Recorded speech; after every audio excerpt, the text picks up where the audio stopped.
Damos comienzo a un nuevo programa.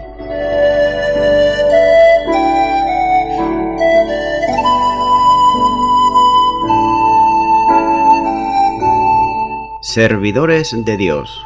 Quien te habla es Manuel Cornejo.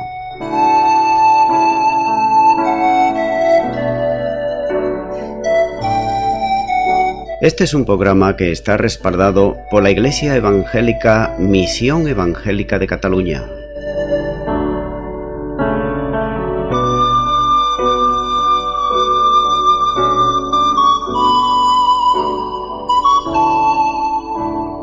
Estamos situados en la ciudad de Sabadell, en la avenida Matadepera número 239.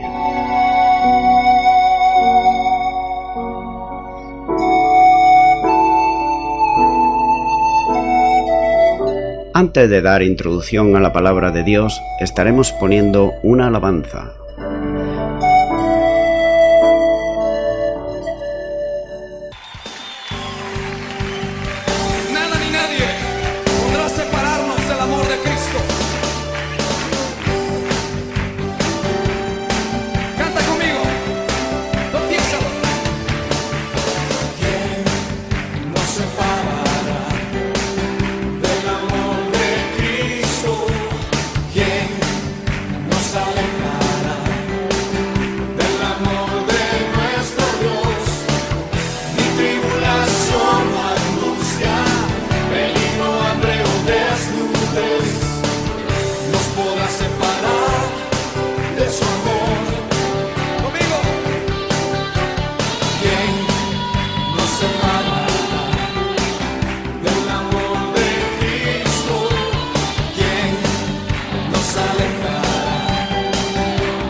Aleluya.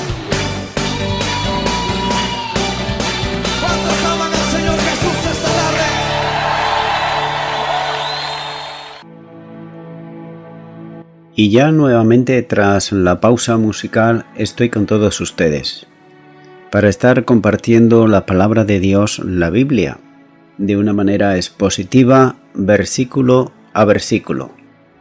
Y en esta ocasión continuamos con el libro de los Hechos. Después del relato sobre la conversión del eunuco, del etíope, y el ministerio evangelístico de Felipe, que, en alguna medida, supone como un paréntesis en el libro de los Hechos, Lucas aborda ahora en este capítulo 9 de Hechos de los Apóstoles la conversión de Saulo, que va a ser la figura definitiva en adelante, refiriéndose especialmente a la persona y a la obra de Pablo, el apóstol de los gentiles. El relato de la conversión de Saulo es también un paréntesis preparativo para lo que sigue en relación con la evangelización del mundo gentil. Es por eso que este capítulo es también una especie de paréntesis que se abre en medio de los detalles que corresponden al ministerio del apóstol Pedro y que seguirá hasta el relato de su liberación de la cárcel en donde había sido puesto por Herodes, decidido a darle muerte. Así nos lo muestra en Hechos capítulo 12 y versículo 17. Y será a partir de ahí donde comienza realmente los hechos del apóstol Pablo y los relatos sobre la extensión de la Iglesia en un mundo greco-romano de entonces. Es por eso que los personajes de ahora en adelante están íntimamente relacionados con la actividad del perseguidor convertido. Dicho esto, vamos a comenzar entonces en este capítulo 9 de Hechos con el versículo 1, donde nos dice la palabra de Dios. Saulo, respirando aún amenazas y muerte contra los discípulos, vino al sumo sacerdote. Vamos a hallar en estos dos primeros versículos de este capítulo 9 el perseguidor de los cristianos, que no era otro más que Saulo de Tarso. Es por eso que este versículo debe de ligarse con el capítulo 8 y versículo 3, de manera que el tiempo transcurrido entre ambos debe ser poco, puesto que gráficamente Lucas dice que todavía respiraba amenazas y homicidio contra los discípulos del Señor, en sentido genérico, contra los cristianos. Esta frase introduce al personaje del que va a tratar en la mayor parte de este capítulo, que es Saulo. Llevaba el nombre del primer rey de Israel, que era Saúl, y era como él, también como Saúl, de la tribu de Benjamín. Probablemente, por esta razón, quizás sus padres le habían puesto este nombre a Saulo. Era también Saulo judío, nacido en Tarso de Cilicia, como dice el capítulo 22 y versículo 3. Además era hijo de fariseo, y él mismo pertenecía al grupo de los fariseos, como nos dice Filipenses capítulo 3 y versículo 5. Era también un gran conocedor de las Escrituras, preparado teológicamente bajo la dirección de Gamaliel, uno de los más grandes conocidos y acreditados maestros de aquel entonces, como nos muestra en el capítulo 5 y versículo 34. Con toda seguridad, Saulo era miembro del Sanedrín, ya que participaba en las votaciones y específicamente en las que tenían que ver con sentencias dictadas contra los cristianos, como así nos lo muestra el capítulo 26 y versículo 10. Pero para pertenecer al concilio o al Sanedrín era necesario que fuese hombre casado o viudo, ya que los solteros no podían formar parte del tribunal. Lucas dice que estaba poseído de un intenso odio interno contra los cristianos. De forma gráfica utiliza la forma verbal respiraba, y aquí expresa la idea de inhalar odio, la amenaza y la muerte, más puntualmente el homicidio o el asesinato. Habían llegado a ser el mismo aliento que sostenía la vida de Saulo, es decir, que solamente vivía para eso. Así que Saulo manifestaba ese odio hacia los discípulos del Señor Jesús, no solo contra los apóstoles, sino contra cualquier otro cristiano, sea hombre, sea mujer, o sea seguidor o discípulo del Señor Jesucristo. Probablemente, la ira de Pablo estaba dirigida a los cristianos convertidos, desde el grupo de los judíos llamados los helenitas, a los que pertenecía también Esteban. Es necesario también entender, aunque no puede admitirse ni justificar en modo alguno el odio que se alimentaba Pablo, ni tampoco las razones que motivaban aquella situación, ya que los cristianos convertidos desde el judaísmo en Jerusalén se reunían como congregación en los atrios del templo para adorar en las horas establecidas tradicionalmente para la oración. En cierta medida, lo único que había cambiado para los cristianos era la aceptación de Jesús como el Mesías y el Salvador, ya que sus costumbres y manifestaciones religiosas se mantenían en la misma práctica que el resto de sus compatriotas. Así que la iglesia en Jerusalén se regía al estilo de la sinagoga, actuando como presidente en ella Santiago, el hermano del Señor.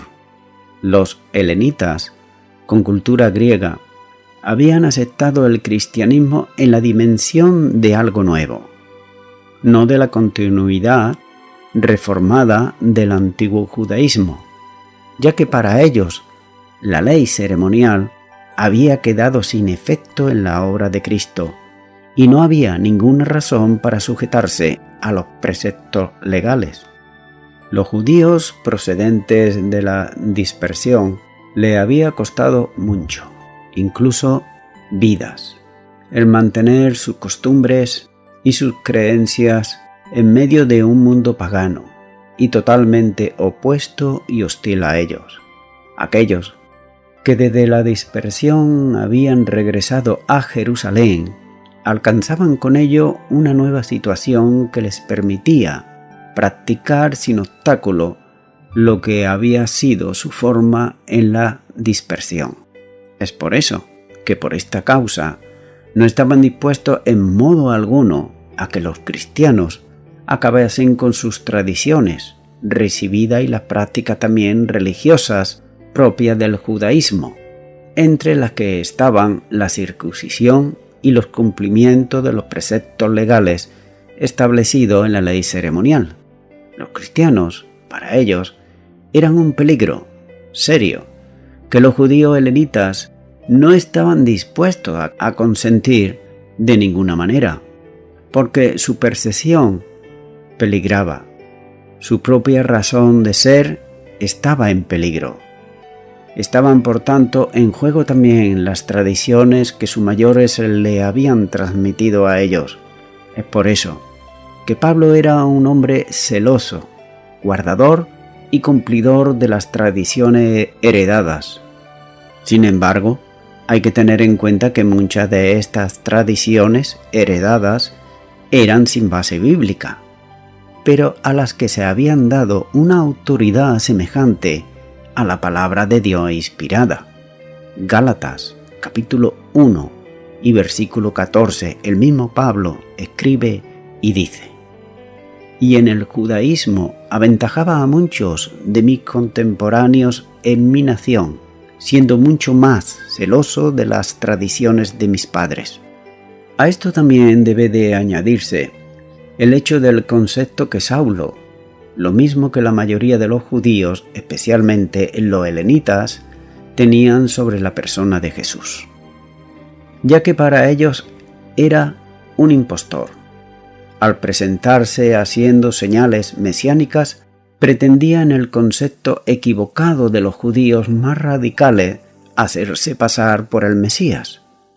Pero sin embargo, La teología de los judíos, entre los que estaba Pablo, no permitía entender al Mesías sino como el rey que venía en el nombre del Señor, y venía para establecer el reino y dar a Israel el mayor rango entre las naciones de la tierra, que quedarían sometidas o, si se quiere, mejor en inferioridad al propio Israel.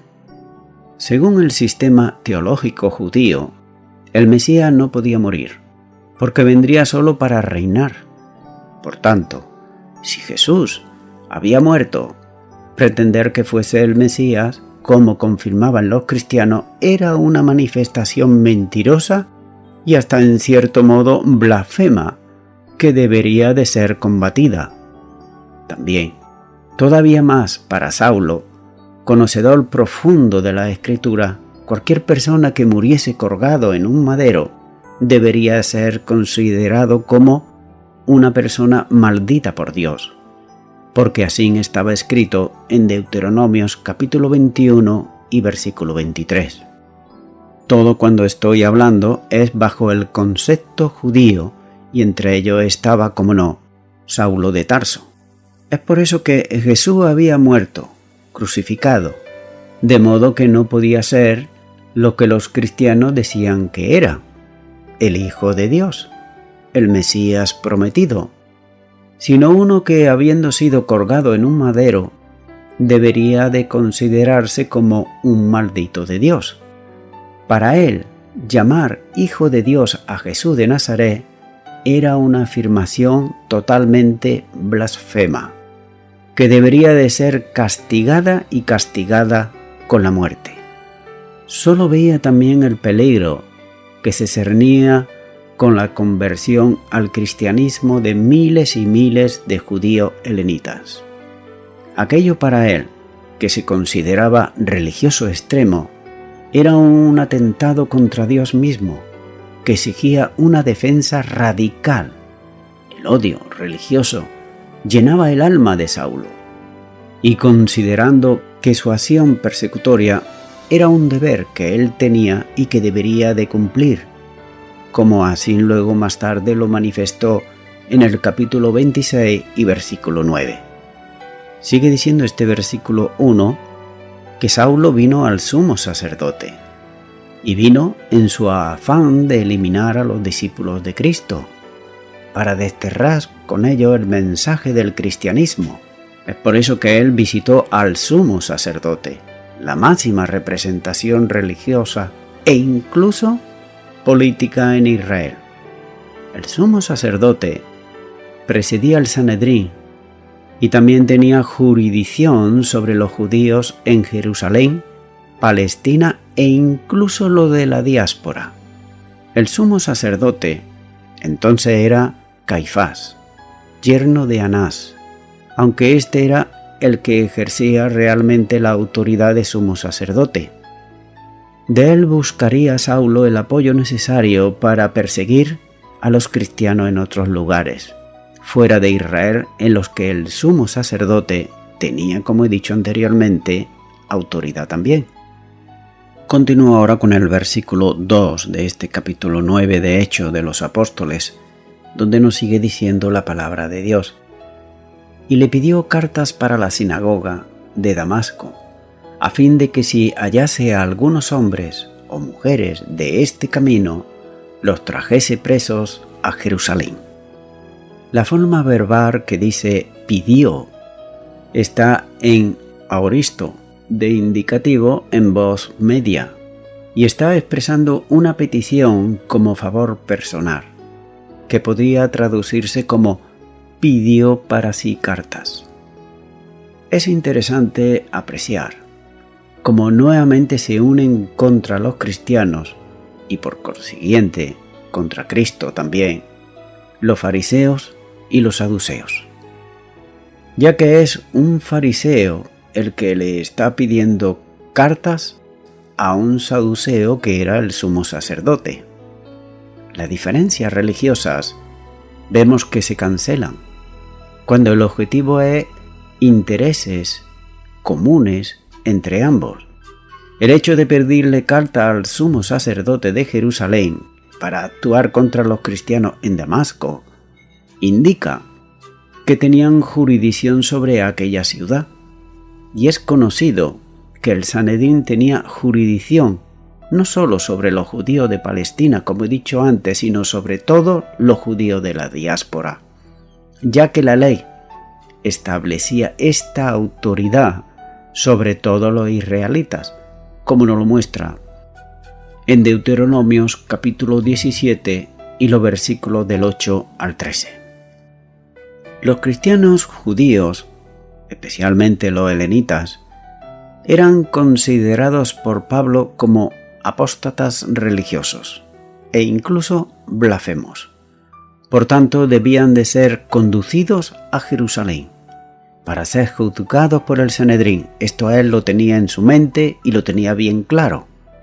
Aunque aquí se menciona solo el sumo sacerdote, no cabe duda que esto implicaba a todo el Sanedrín, como el mismo Pablo testificaría más adelante en el capítulo 22, versículo 5 y también el capítulo 26, versículo 12. Las cartas iban dirigidas a las sinagogas, lo que indica que los cristianos esparcidos por la persecución y los residentes en Damasco se reunían como era costumbre en las sinagogas. No había comenzado aún las reuniones en lugares diferentes que se produciría a lo largo del tiempo, ya que los cristianos de origen hebreo no solían separarse de sus compatriotas, practicando las costumbres, como he dicho, propias de los israelitas, como ocurría en Damasco con Ananías, como nos lo muestra el capítulo 22 y versículo 12. Así que vemos que pide cartas para Damasco. Damasco no era cualquier ciudad, sino que Damasco era una ciudad antiquísima. Y durante el siglo X al siglo VIII a.C. fue la capital de Harán, hasta su incorporación por el imperio asirio en el año 732 a.C. Fue siempre Damasco un centro comercial muy activo y lugar de paso de caravanas, en donde convergían tres rutas diferentes. A lo largo de la historia de Israel, se menciona en la Biblia en varios lugares esta ciudad, Damasco, y los romanos pusieron a Damasco bajo la autoridad de un gobernador nabateo, que en su tiempo de relato que se está considerando era Arestas IV, como así nos lo muestra 2 de Corintios capítulo 11 versículo 32. También en Damasco había una comunidad judía muy numerosa, tan numerosa que incluso tenía su propio barrio. Y a lo largo de los tiempos hemos podido ver cómo no solamente ha sido en Damasco, sino en muchas ciudades, incluso de España, que también tenían los judíos su propio barrio. Sigue diciendo este versículo 2, a fin de que si hallase algunos hombres o mujeres de este camino, los trajese presos a Jerusalén. La misión de Saulo era buscar, desenmascarar y apresar a todos los cristianos, fuesen hombres o fuesen mujeres, que se encontrasen en Damasco para conducirlos presos. Y cuando estoy diciendo conducirlos presos, estoy diciendo literalmente atados a Jerusalén. Debía tratarse específicamente de prender a los judíos que se habían refugiado en Damasco, huyendo quizás de la persecución desencadenada contra ellos en Jerusalén. A los cristianos, por otro lado, vemos que se les identifica como los hombres y las mujeres del camino. Esta palabra del camino, que aparece en otros lugares como el capítulo 18 versículos 25 y 26, también el capítulo 22 versículo 4 y también el capítulo 24 versículos 14 y versículos 22. Durante la guerra de los judíos contra Roma, fueron muertos en Damasco unos 10.000 judíos. La distancia entre Jerusalén y Damasco era de unos 250 kilómetros, lo que suponía para las caravanas un viaje de 6 o 7 días para hacer el recorrido. Te recuerdo que aquellos que apresaba Saulo de Tarso los traía esos 250 kilómetros atados y andando 6 o 7 días. Por eso es que Saulo detectó el peligro que suponía para el judaísmo la extensión del Evangelio, irradiando desde allí a otros muchos lugares el Evangelio. Si Pablo sabía que en Damasco había muchos cristianos, surge la pregunta de cómo llegaron allí.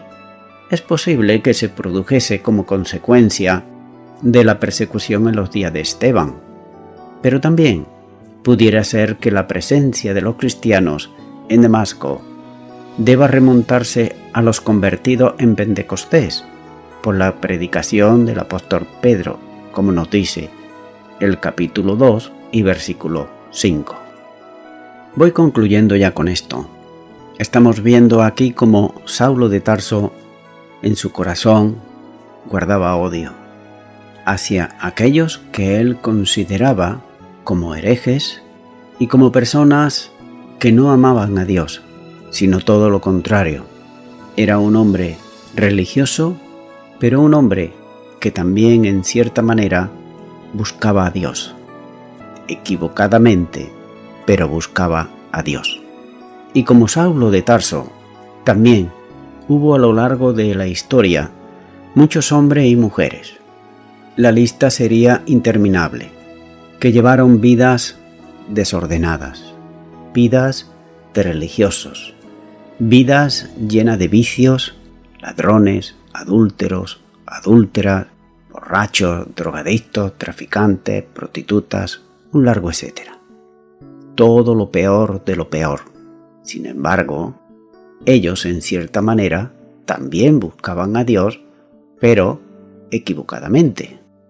San Agustín, el gran teólogo, antes de ser el gran teólogo y ser San Agustín, él fue el liberado de una vida de pecado y de confusión. Él no era una persona que vivía en santidad, sino todo lo contrario. Pero igual que Saulo de Tarso, un día también tuvo un encuentro con Jesús, el Hijo de Dios, y sus vidas cambiaron totalmente. Ellos habían sido una lacra para la sociedad, y de ser eso pasaron a ser una bendición para la sociedad. Lo mismo que le pasó a Saulo de Tarso. Él era judío por nacimiento, romano por ciudadanía, griego por educación y cristiano lo era solamente por la gracia de Dios. Amigo y amiga oyente, los que en la Biblia se les llama actualmente santos, santo significa apartado del pecado, no siempre lo fueron, al igual que yo mismo, pero un día todos escuchamos el Evangelio de Jesucristo y tuvimos un encuentro no con una religión, sino con una persona, con Cristo Jesús. Él fue el que cambió y transformó nuestras vidas, y lo hizo para nuestro propio bien, para el de nuestra familia, para el de nuestros amigos y para toda la sociedad. Es por eso que mi amigo y mi amiga, yo te invito en este momento a que tú también puedas tener ese encuentro con Cristo Jesús.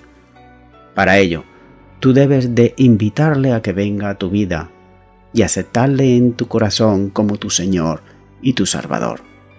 Por eso, te invito en este momento a que ores conmigo y repita esta oración si no la has hecho nunca. Repite y di conmigo allá donde estás. Señor Jesús, reconozco que hasta ahora he estado equivocado, equivocada. Te he estado buscando y nunca te encontré.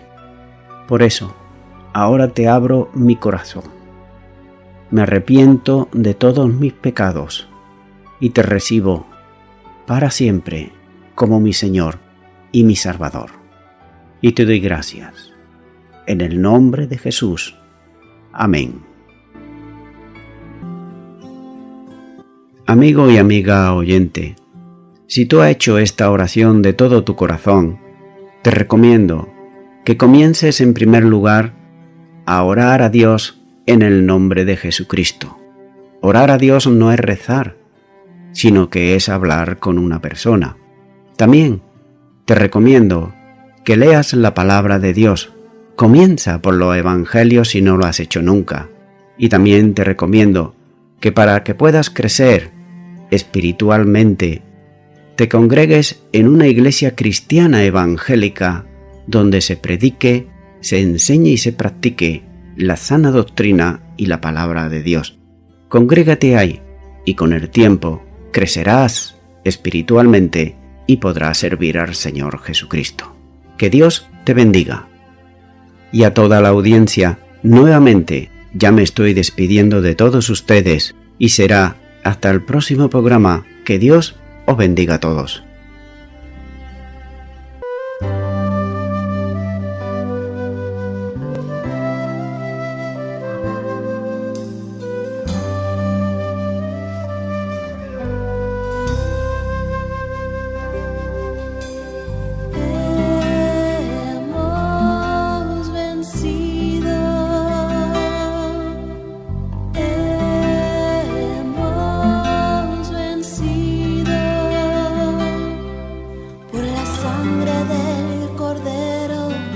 La palabra del Señor, hemos vencido, hemos vencido, hemos vencido, por la sangre del Cordero, la palabra del Señor, hemos vencido.